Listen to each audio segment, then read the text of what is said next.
Bueno amigos, y en esta parte del espacio a mí me da mucho gusto contar en los estudios con un gran amigo. Él es el doctor Jesús Ramón Rodríguez. Él es abogado especialista en Derecho Informático, Derecho Penal y Gerencia Pública. Estudios de diplomado de Criminalística, magíster en Derecho Penal y candidato a fiscal general de la República. El motivo de conversar con Jesús, gran amigo, es tratar un tema que él maneja muy bien, y es justamente los delitos informáticos, ¿no? O sea, estamos en un mundo donde definitivamente muchas veces no sabemos si lo que estamos viendo es lo correcto o es inteligencia artificial, o si la noticia es mitad verdad, mitad mentira, ¿ok? O el titular es verdad y el resto es mentira, o definitivamente es totalmente mentira. Y eso causa muchos problemas dentro de la sociedad, muchos problemas, gente que no tiene la experticia para identificar un tema como las llamadas deepfake o noticias falsas y las da como ciertas, y viene el correo del pueblo, o sea, el boca a boca, se trasciende esa noticia, ocurren terribles situaciones. Una vez, hace años, hablamos de un problema con los bancos, hubo justamente por un rumor que se corrió por una mala noticia, ¿no? Entonces, Jesús, es un placer para mí tenerte aquí en Ciberespacio. Gracias por la invitación, Edgar, por acercarme a la gente en esta oportunidad y transmitir los conocimientos adquiridos. Mira, a ver, ¿qué podemos hacer desde el punto de vista de las deepfake, de las noticias falsas? ¿Cómo podemos, de alguna manera, se puede reglamentar esto? ¿Se puede conocer esto? ¿Qué podemos hacer? Porque yo no sé, yo también he sido víctima de alguna noticia falsa que ha salido por ahí alegándome que yo hago esto, que yo hago lo otro, ¿no? Sí. Entonces, ¿cómo podemos hacer? Retomando como le entraste al tema hace 2 minutos, es importante que nosotros sepamos que hay un proyecto de ley ahorita que fue aprobado en primera discusión en la Asamblea Nacional en noviembre del 2024. Tiene altas deficiencias y se lo hice saber a algunos diputados que, por cierto, estaban en el día de la entrevista cuando me postulé a la Fiscalía General de la República. Y tiene que ver con que en esa ley hay descripciones de tipos penales, pero no son hechos de manera técnica. Por ejemplo, en el caso de los deepfake, están allí contemplados como delitos. Tienen bajas penas, pero no están bien presentados hasta ahora quiénes son los sujetos activos de los hechos, quiénes son los sujetos pasivos, cómo se pueden cometer las conductas, etcétera. Y las penas son bajas, entre otras cosas, ¿no? Por otro lado, que lo fundamental de esto, que se está agrediendo es a la persona en lo más íntimo de su ser, que es la privacidad, es el derecho a la intimidad, que está consagrado en la Constitución y en su artículo 60, de que todos tenemos derecho a la privacidad, a la intimidad, al buen nombre, y que nadie, como dice la descripción europea en este tipo de previsiones, dice que nadie debe ser importunado por otro. Uh-huh. Y incluso cuando caminamos en Europa nos damos cuenta que la gente hace espacio y hace distancia también en ciertos países. Claro. Hasta en eso también respetan ese asunto, porque lo fundamental está... Hay una ley allá del manejo de datos que también es súper importante. Sí, como no, una ley del año 2020, uh-huh, que entró en vigencia para toda Europa. Y prevé este tipo de cosas, la protección de la persona como un todo, en su integridad. Y eso supone incluso lo que es su cuerpo, lo que es su imagen. Claro. Y ahora en algunos países ya se está incorporando esto como un derecho propio de imagen, el cual si alguien lo utiliza, pues debe tener un resarcimiento, claro, no solo una sanción de tipo penal. ¿Qué tan preparados estamos en Venezuela para eso, ¿no? Porque, desde el papel suena interesante, y suena bonito, pero ¿estamos preparados en Venezuela para eso? O sea, si en este momento Jesús Rodríguez Jesús Ramón Rodríguez, hace un escrito y habla mal o hace una mentira de Edgar Rincón, ¿qué puedo hacer yo? Sí, claro. Llamarte y decirte, oye Jesús, resulta que lo que tú estás diciendo no es correcto, hermano. Sí, lo que puede ser en ese caso es una injuria o una difamación, ¿no? Exacto. Que está en el Código Penal, pero puede concurrir con otros elementos de tipo defraudatorio o de tipo ofensivos, de los cuales están tipificados en la ley de delitos informáticos. Puede haber en un dicho de eso una aspiración a cometer un fraude, de la cual a veces no nos damos cuenta. Y cuando me preguntas cómo estamos preparados en Venezuela, bastante deficientes desde el punto de vista normativo, de que las conductas no están tipificadas para los adultos y para la regularidad de las relaciones que tiene la gente. Claro. Pero fíjate, una cosa interesante, que en el caso de los menores, sí está en la ley de delitos informáticos, en el artículo 23, la previsión de que una persona que utilizando tecnologías de información, en este caso sin mencionar inteligencia artificial, pero la puede usar, y al no mencionarla, se supone que puede ser por cualquier medio o cualquier instrumento. Así debe interpretarse, ¿no?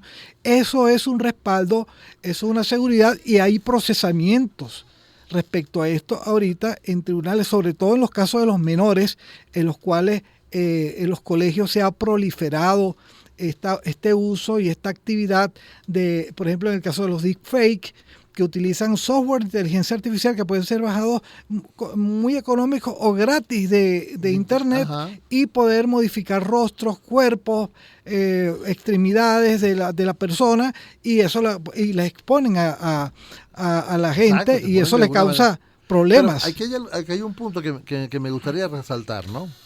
En Europa hay tribunales especializados en la materia digital. Okay. Ya no es el penal, ya no es el civil, sino es el digital, que tiene competencia en lo civil y penal. Es de alguna manera una figura híbrida, pero con especialización de estos magistrados en poder hacer sentencia con estos temas digitales, que los conocen, que se especializan en eso. Vamos hacia allá, vamos hacia ese punto también en América Latina. Bueno, yo te quiero comentar que desde que la ley nuestra de delito informático tiene vigencia, yo estaba en el Ministerio Público Venezolano y era fiscal en competencia en delitos informáticos y telecomunicaciones.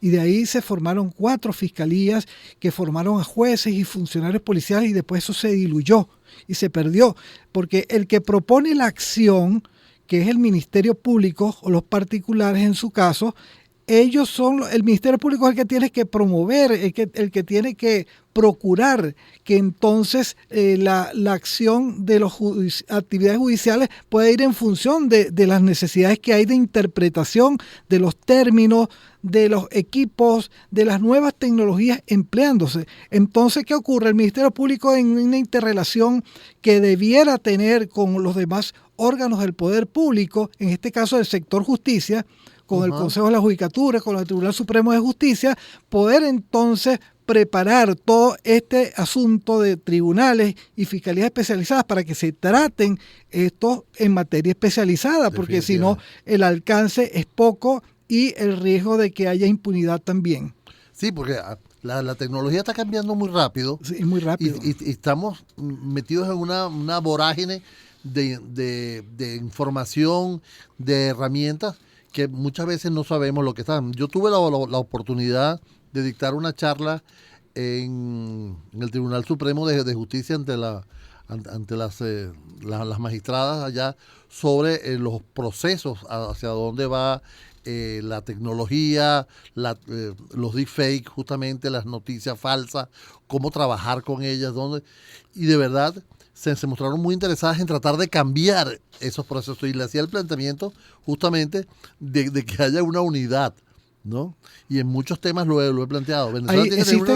Fíjate que existen en otros países, incluso en América Latina, existen países que tienen unidades de investigación criminal cibernética. Sí. Aquí el CXPC tiene una división de delitos informáticos. Sí.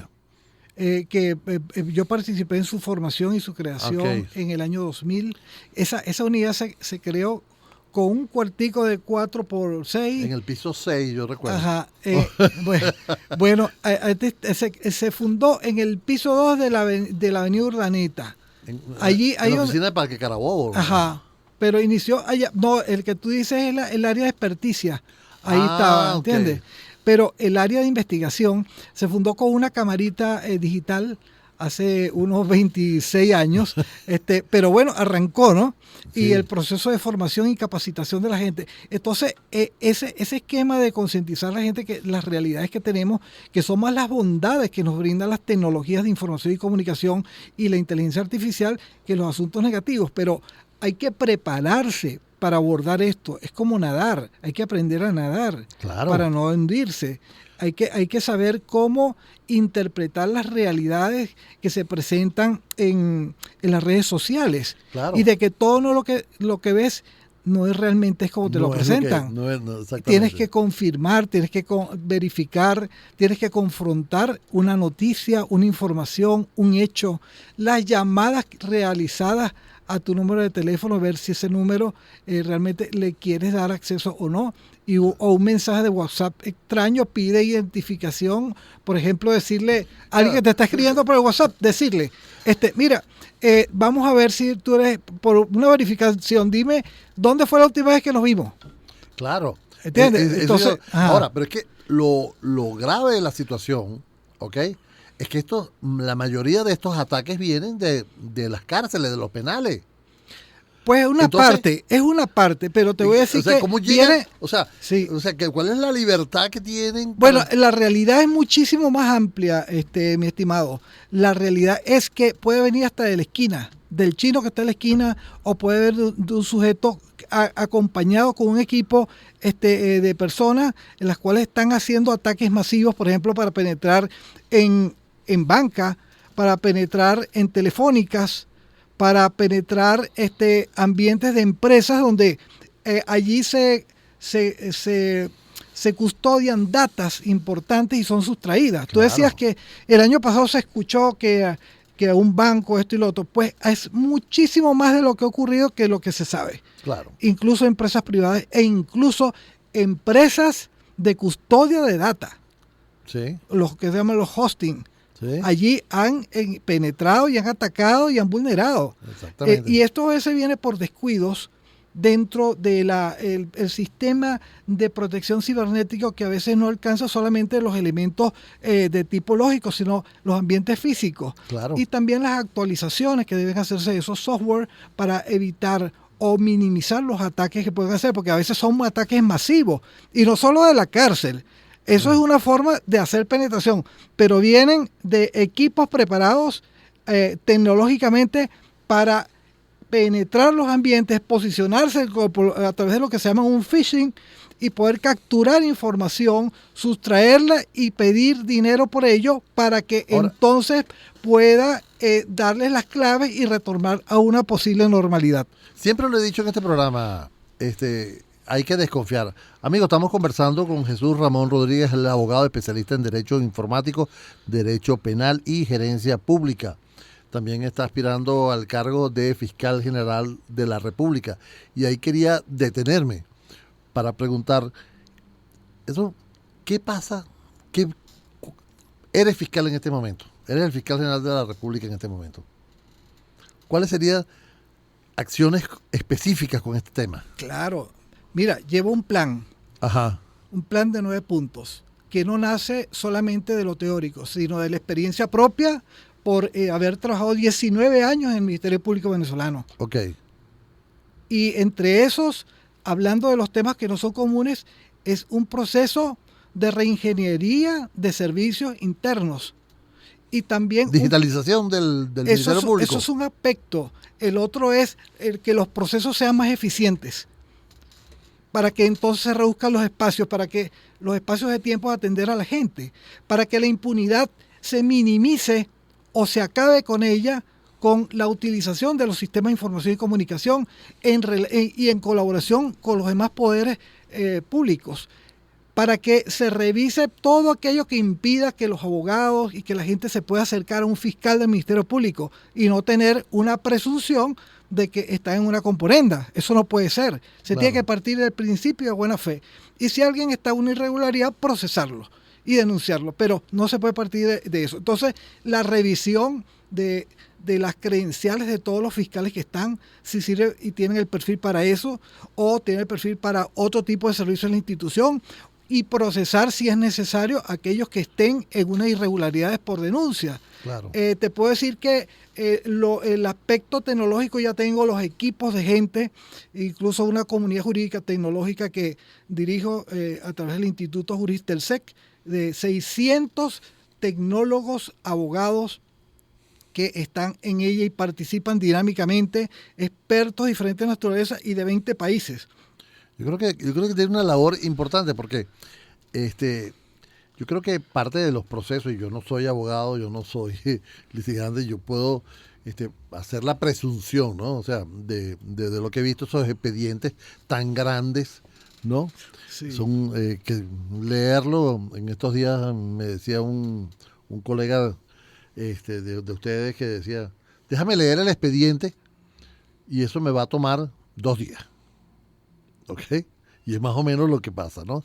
O sea, digitalizar esos procesos, hacer como se está haciendo en Europa, que de alguna manera ya la inteligencia artificial está leyendo los expedientes y está haciendo recomendaciones sobre lo que está pasando en el caso, de alguna manera, con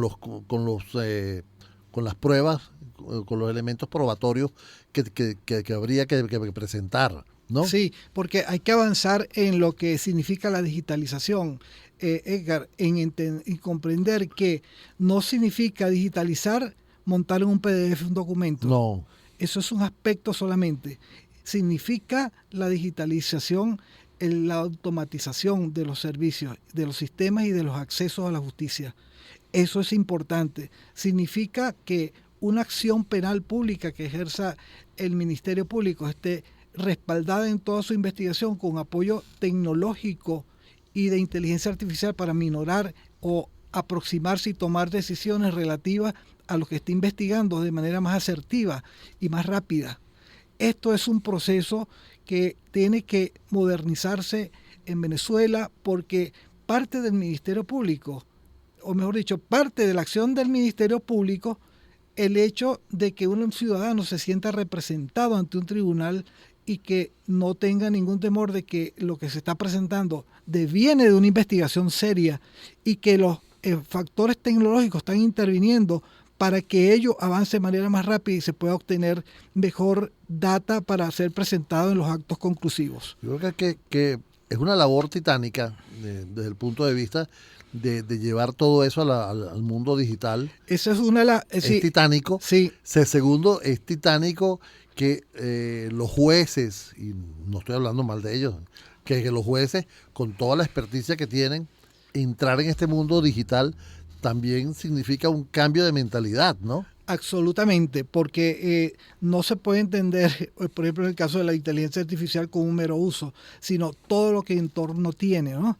Y esto es lo que he tratado de imprimir en toda la gente que pueda comprender, por ejemplo, los que están optando a esta alta función de ser fiscal general de la República.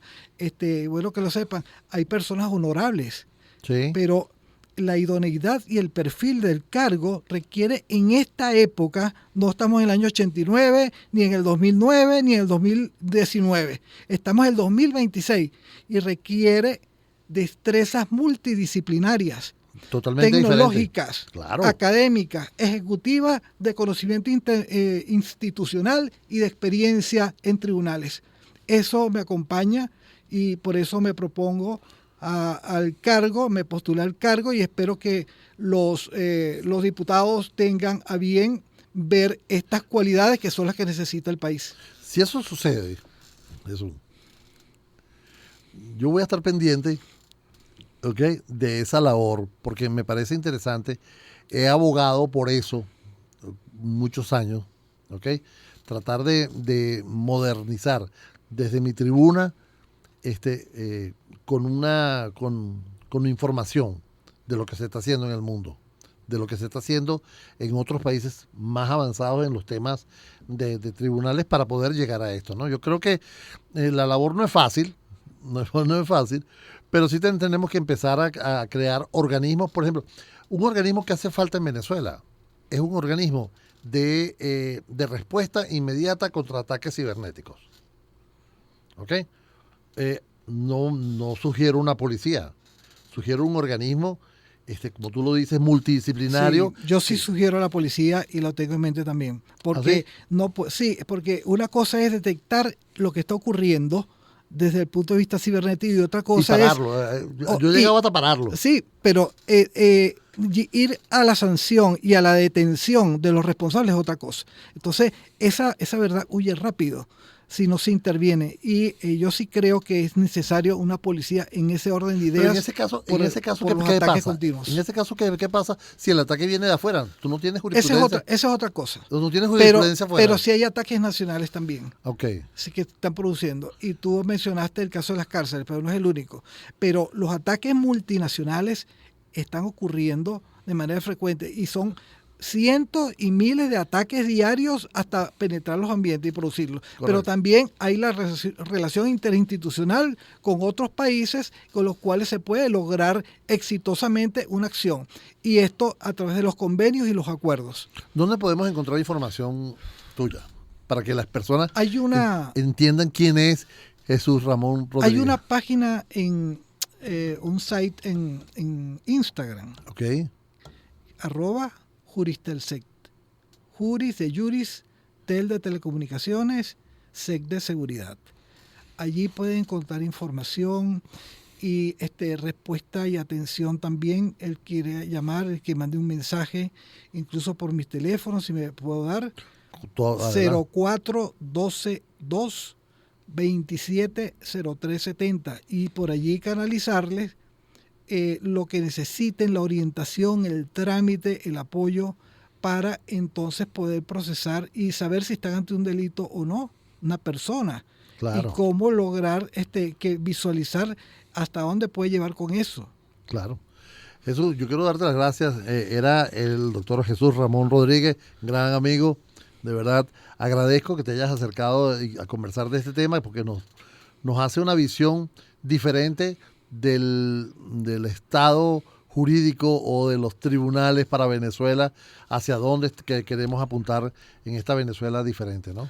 Sí, una Venezuela de paz, una Venezuela donde se respeten las leyes y se hagan respetar, una ley con leyes que sean justas y que permitan a la gente sentarse a comerse un helado en una acera, sin que nadie lo importune. Vamos a tomarnos un café. ¿Cómo no? Y gracias por la invitación. No, de verdad, un placer haberte tenido aquí. De verdad, un abrazo. Me da grandes ilusiones saber que vamos hacia eso. Era el doctor Jesús Ramón Rodríguez.